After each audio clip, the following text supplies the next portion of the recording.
secondo Matteo.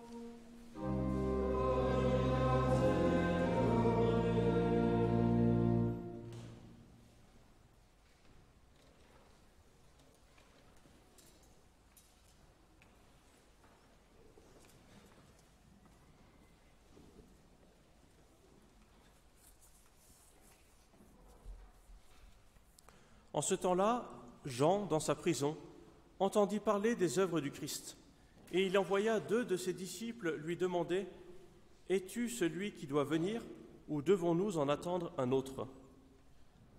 Jésus leur répondit « Allez rapporter à Jean ce que vous entendez et voyez.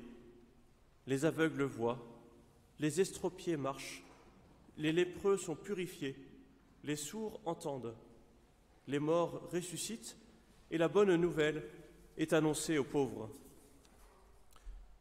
Heureux celui qui ne trouvera pas en moi une occasion de chute. » Comme il s'en allait, Jésus se mit à dire aux foules au sujet de Jean.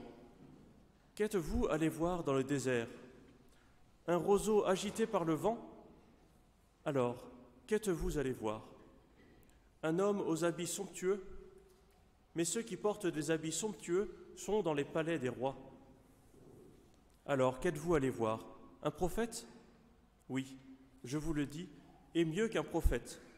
C'est de lui qu'il est écrit « Voici que j'envoie mon messager devant ta face pour qu'il prépare la route devant toi. »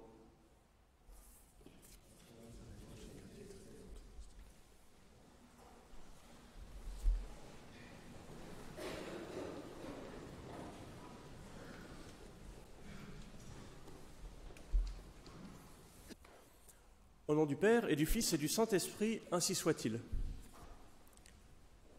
Chers amis, l'Évangile de ce jour nous parle de l'accomplissement des promesses de Dieu. Dieu s'est adressé au peuple d'Israël par les prophètes depuis des siècles. Il a engagé sa parole et il ne la reprendra pas. Sa parole s'accomplit. Alors suivons le fil de l'Évangile d'aujourd'hui. Saint Jean-Baptiste est en prison. Il est en prison pour avoir témoigné de la vérité devant Hérode. Et apprenant cela, Jésus se retire en Galilée et commence son ministère public. Il appelle ses premiers disciples. Il annonce que le royaume de Dieu approche. Il accomplit des miracles. Les foules sont enthousiastes. Dans sa prison, Jean le Baptiste entend parler des œuvres de Jésus à travers le récit qu'on lui en fait, à travers ses propres disciples qui viennent le voir. Puis il adresse cette question à Jésus. « Es-tu celui qui doit venir, ou devons-nous en attendre un autre » Est-ce que Jean-Baptiste doute que Jésus soit le Messie? Sans doute pas. Il l'a lui-même désigné comme l'agneau de Dieu, comme celui qui enlèvera réellement les péchés de son peuple. Et même si sa captivité est éprouvante, le précurseur n'a sans doute aucune raison de douter. Mais il est possible que les disciples de Jean-Baptiste soient divisés sur cette question. Une chose est sûre, le Messie est attendu. Et il est décrit assez précisément dans l'Ancien Testament, et notamment dans le livre d'Isaïe. Alors, quelle est la réponse de Jésus? Allez annoncer à Jean ce que vous voyez et entendez. Les aveugles retrouvent la vue, les boiteux marchent, les lépreux sont purifiés et les sourds entendent, les morts ressuscitent et les pauvres reçoivent la bonne nouvelle. Alors, il y a 2 choses dans la réponse de Jésus. D'abord, cette réponse de Jésus est très concrète, très factuelle.